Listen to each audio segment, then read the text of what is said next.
اللہ نے سب کو پیدا کیا ہے اور اللہ بہت ہی رحیم ہے, کریم ہے, بہت ہی کائنڈ ہے.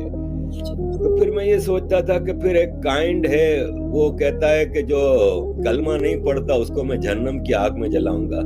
تو میں سوچتا تھا کہ یار میرے بچے ہیں, اگر اس میں سے ایک بچہ میری بات نہیں مانتا تو کیا میں اس کو آگ میں جلا سکتا ہوں؟ تو جب میں ایک انسان نہیں کر سکتا تو وہ رحیم و کریم کیسے یہ کر سکتا ہے؟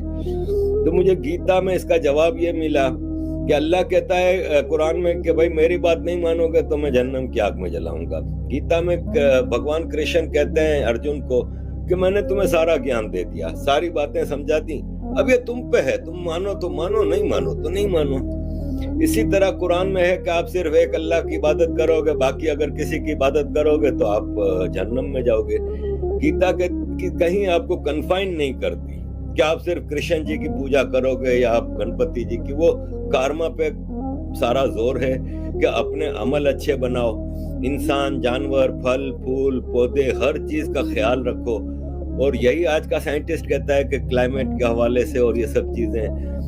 گیتا کہتا ہے کہ نرم صاف ستھری فوڈ کھاؤ. کہ یہ جو ہندو دھرم ہے نا, سناتن فلسفی, یہ ایسا نہیں ہے جیسے ابراہمک ریلیجن میں ہے کہ ایک آدمی آتا ہے اور کہتا ہے کہ میں جی ہوں پروفٹ, مجھے اللہ نے بھیجا ہے اور مجھے یہ کتاب دی ہے اور یہ آسمان سے اتری ہے اور یہ رولز آف لائف ہیں, یہ آپ نے ہر حالت میں فالو کرنے اور تلوار کے زور پہ. جبکہ سناتن 50,000 سال کے ایولیوشن سے بنا ہے. آپ نے بولا ہے کہ جو اسلام قبول کرتا ہے اس کے ہزاروں گنا معاف ہو جاتا ہے, مگر میرے حساب سے سب کا مالک ایک ہے اور ایک مالک ہوتے ہوئے کس کو یہ نظر سے دیکھتا ہے اور کس کو وہ نظر سے دیکھتا ہے. ہندوؤں کو معاف نہیں کرے گا اور جو اسلام دھرم سویکار کرتا ہے اس کو معاف کر دے گا. ایک کون سا اوپر والے کا قانون ہے جو میری سمجھ میں نہیں آ رہا ہے. بہت اچھا سوال, بہت اچھا سوال. مالک ایک تو سارے انسانوں کے لیے عدل بھی ایک ہوتا ہے. بہت اچھا سوال, بہت اہم سوال. بھائی کا سوال ہے کہ یہ کدھر کا مسلمانوں کو معاف کرتا ہے, ہندو کو نہیں معاف کرتا ہے. میں نے آپ سے کہا کہ جو انسان نام کا مسلمان ہے, اس کا نام محمد عبداللہ ذاکر ہے, تو وہ کافی نہیں جنت میں جانے کے لیے. مسلم کا مطلب وہ انسان جو امن حاصل کرتا ہے اپنی خواہش, اپنی مرضی سے خدا کے احکامات پہ عمل کرنے کے بعد. یعنی جو انسان اپنے مالک کے احکامات پہ عمل کرتا ہے وہ سچا انسان ہے. وہ نام کا کیا ہے اس کا میں کوئی لینا دینا نہیں.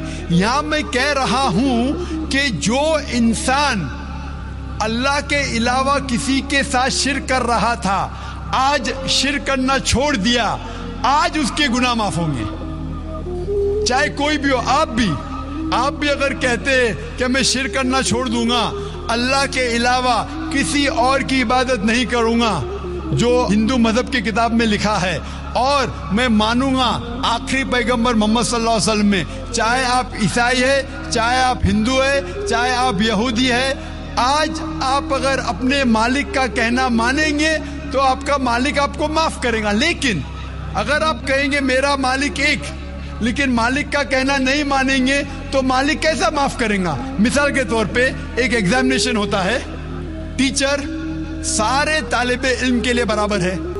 ٹیچر 1 سال کے لیے سارے طالب علم, سارے اسٹوڈنٹس کو سکھاتا ہے, برابر. لیکن ایگزامینیشن میں جو ٹیچر پورے سال بھر سکھاتا ہے, جو طالب علم وہ ٹیچر کے سکھائے مطابق ایگزامینیشن پیپر میں لکھتا ہے وہ پاس ہو جائے گا. جو طالب علم ٹیچر جو سکھاتا ہے اس کے خلاف کام کرتا ہے تو ٹیچر کیا اس کو پاس کرے گا؟ چاہے وہ ہندو, مسلم ہو, عیسائی ہو, جو ٹیچر سکھاتا ہے اس کے اوپر وہ طالب علم اس کے مطابق امتحان دیتا ہے, وہ پاس ہوگا. آپ کا مالک, ہمارا مالک ایک ہے. ساری کتابوں میں لکھا ہے, ہندو مذہب کی کتاب میں, یہود مذہب کی کتاب میں, عیسائی مذہب کی کتاب میں, اسلام مذہب کی کتاب میں, سکھ مذہب کی کتاب میں کہ مالک ایک ہے. مالک کے علاوہ کسی کی عبادت نہیں کرنا چاہیے, خدا کے علاوہ کسی کی عبادت نہیں کرنا چاہیے. کل میں نے فرمایا تھا کہ اس خدا کی کوئی پرتیما نہیں, کوئی عکس نہیں, کوئی فوٹوگراف نہیں, کوئی پکچر نہیں, کوئی بت نہیں, کوئی مورتی نہیں. پھر اگر آپ مورتی دیں گے تو آپ مالک کا کہنا نہیں مان رہے. تو اگر آپ مالک کا کہنا مانیں گے, آپ کا نام کچھ بھی ہو, موہن ہو, کچھ بھی ہو, شنکر ہو یا عبداللہ ہو, اگر آپ مالک کا کہنا مانیں گے تو آپ سچ مچ اس مالک کے بندے ہیں. اگر آپ مالک کا کہنا مانیں گے تو آپ کے گناہ معاف ہو جائیں گے. تو یہ عربی میں کہہ رہا ہوں کہ مسلم تو لوگ کو یہ لفظ سے نفرت ہے. اگر نفرت ہے تو میں مسلم لفظ کو نکالتا ہوں. میں یہ کہتا ہوں جو بھی انسان اپنے مالک کا کہنا مانتا ہے اسے عربی میں کہتے ہیں مسلم. لیکن آپ کو مسلم شبد سے نفرت ہے, مسلم شبد کو نکال دو.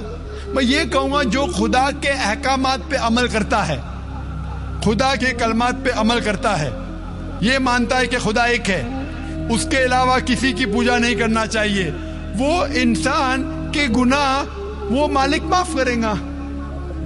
آپ اگر مانیں گے خدا ایک ہے,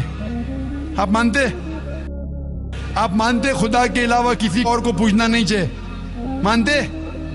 ہاں کہ نہیں مانتے؟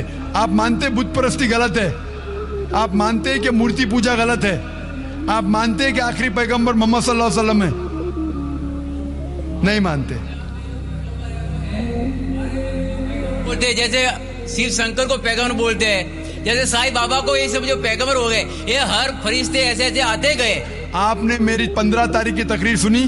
میں نے نہیں سنا. محمد صلی اللہ علیہ وسلم کا ذکر مختلف مذہبی کتابوں میں, آپ کیسٹ لیجئے, میری تقریر ہے محمد صلی اللہ علیہ وسلم کا ذکر مختلف مذہبی کتابوں میں. اس میں میں نے ثابت کیا ہوں کہ مذہبی کتاب بدلنے کے باوجود سب مذہبی کتاب میں لکھا ہے کہ آخری پیغمبر آنے والے ہیں.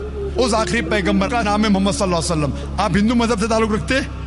ہندو مذہب کی کتاب میں لکھا ہے بھوشیہ پرانا پرو 3 کھنڈ 3 ادھیائے 3 شلوکا 5 سے 8 میں لکھا ہے بھوشیہ وانی محمد صلی اللہ علیہ وسلم کی. آپ پڑھیں گے بھوشیہ پرانا پرو 3 کھنڈ 3 ادھیائے 3 شلوکا 10 سے 27 میں محمد صلی اللہ علیہ وسلم کا ذکر ہے. آپ کنڈب سکتا پڑھیے, اتھروا وید میں لکھا ہے کتاب نمبر 20 ہم نمبر 127 شلوکا نمبر 1 سے 14 میں لکھا ہے محمد صلی اللہ علیہ وسلم کے بارے میں. آپ پڑھیے اتھروا وید کتاب نمبر 20 ادھیائے نمبر 21 شلوکا نمبر 6 اور 7 میں محمد صلی اللہ علیہ وسلم کا ذکر ہے. محمد صلی اللہ علیہ وسلم کا ذکر ہے سام وید میں احمد جیسا, سام وید اتر چک منترا نمبر 1500 لکھا ہے. یجروید میں ادھیائے نمبر 31 شلوکا نمبر 18 میں. آپ پڑھیں گے رگ وید کتاب نمبر 8 ادھیائے نمبر 6 ورس نمبر 10 میں. آپ اگر پڑھیں گے اتھروا وید کتاب نمبر 8 ادھیائے نمبر 5 شلوکا نمبر 16 میں محمد صلی اللہ علیہ وسلم کے بارے میں احمد لکھا ہے. اتھروا وید کتاب نمبر 20 ہم نمبر 126 ورس نمبر 14 میں کئی جگہ لکھا ہے ناراشنسا. ناراشنسا مطلب وہ آدمی جو پرشنسا کے لائق ہے. اس کا عربی میں ترجمہ ہوتا ہے محمد. محمد صلی اللہ علیہ وسلم کا نام سے ذکر ہے ہندو مذہب کی کئی کتاب میں. رگ وید کتاب نمبر 1 ہم number 13 verse number 3. Rig Veda کتاب نمبر 1 ہم number 18 verse number 9. Rig Veda book number 1 ہم number 106 verse number 4.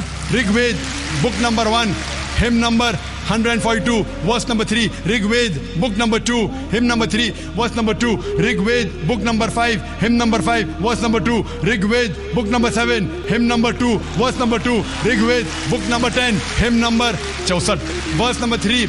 Rig Ved book number 10 hymn number 182 verse number 2. Yajurved chapter number 20 verse number 55. Yajurved chapter number 20 verse 37. Yajurved chapter number 20 verse 57. Yajurved chapter 21 verse number 31. میں صرف حوالے دے سکتا ہوں آپ کی کتابوں میں سے صرف گھنٹوں تک جس میں لکھا ہے محمد صلی اللہ علیہ وسلم آخری پیغمبر ہے. آج جو اسلام قبول کر رہے ہیں ان کو یہ سمجھاؤ کہ اسلام دھرم کیا ہے. ان کو وہ سمجھ میں, میرے بھی سمجھ میں نہیں آ رہا تھا اسلام بولتے کس کو. آپ نے کہا کہ جو لوگ اسلام قبول کر رہے انہیں سمجھاؤ اسلام دھرم کیا ہے. آپ نہیں سمجھے, وہ لوگ سمجھے اس لیے تو اسلام قبول کیے. آپ بھی سمجھیں گے تو آپ بھی قبول کریں گے. یہ 10 روزہ کانفرنس جو تھا ہمارا مقصد تھا بتانے کے لیے سارے انسانوں کو اسلام کیا ہے. یہ میڈیا جو اسلام کو پیش کر رہی ہے یہ توڑ مڑوڑ کے پیش کر رہی ہے. ہمارا مقصد ہی تھا بتانے کے لیے سارے انسانوں کو اسلام کیا ہے. اگر آپ اسلام کو نہیں اب تک جانے تو بے شک قبول مت کرو. جب بھی پہچان لیں گے اسلام کو تو انشاءاللہ آپ بھی شہادت دیں گے. میری دعا ہے اللہ سبحانہ و تعالیٰ سے, اس مالک سے کہ آپ کو ہدایت دے کہ آپ یہ مانیں کہ اللہ ایک ہے, اللہ کے علاوہ کوئی معبود نہیں اور محمد صلی اللہ علیہ وسلم آخری پیغمبر ہے. میں کہوں گا والنٹیئر سے کہ آپ کو میری DVD دے محمد صلی اللہ علیہ وسلم کا ذکر مختلف مذہبی کتابوں میں، اس میں سارے حوالے ہیں، اور ایک خصوصاً تقریر ہے محمد صلی اللہ علیہ وسلم کا ذکر ہندو مذہبی کتاب میں، صرف ہندو مذہب میں، آپ اس کو دیکھو اور انشاءاللہ آپ اس بات کو تسلیم کریں گے آج نہیں تو کل کہ اللہ ایک ہے، اس کے علاوہ کوئی معبود نہیں، اور محمد صلی اللہ علیہ وسلم۔ بسم اللہ الرحمن الرحیم۔ السلام علیکم دوستو، میں امید کرتا ہوں کہ تمام احباب خیریت سے ہوں گے اور ایمان اور صحت والی زندگی سے مستفیض ہو رہے ہوں گے۔ اللہ تعالی تمام مسلمانوں کو صحت اور عافیت والی اور ایمان اور اسلام والی زندگی عطا فرمائے۔ دوستو، امید کرتا ہوں کہ آپ کو ہماری ویڈیو پسند آئی ہوگی، بہت ہی خوبصورت ویڈیو تھی۔ میں کوشش کروں گا کہ ایسی ہی خوبصورت ویڈیوز لے کر آپ کے لیے حاضر ہوتا رہوں۔ ایسی ہی خوبصورت ویڈیوز کے لیے اور یہ پیغام آگے لوگوں تک پہنچانے کے لیے ہمارے چینل کو سبسکرائب کریں اور ہماری ہر ویڈیو کو شیئر کر دیا کریں تاکہ یہ پیغام ہر مسلمان کو پہنچ سکے۔ تو امید کرتا ہوں آپ کو ہماری ویڈیو پسند آئی ہوگی۔ آپ سے دوبارہ ایک نئی ویڈیو کے ساتھ ملاقات ہوگی، تب تک کے لیے اللہ حافظ، اللہ نگہبان، السلام علیکم۔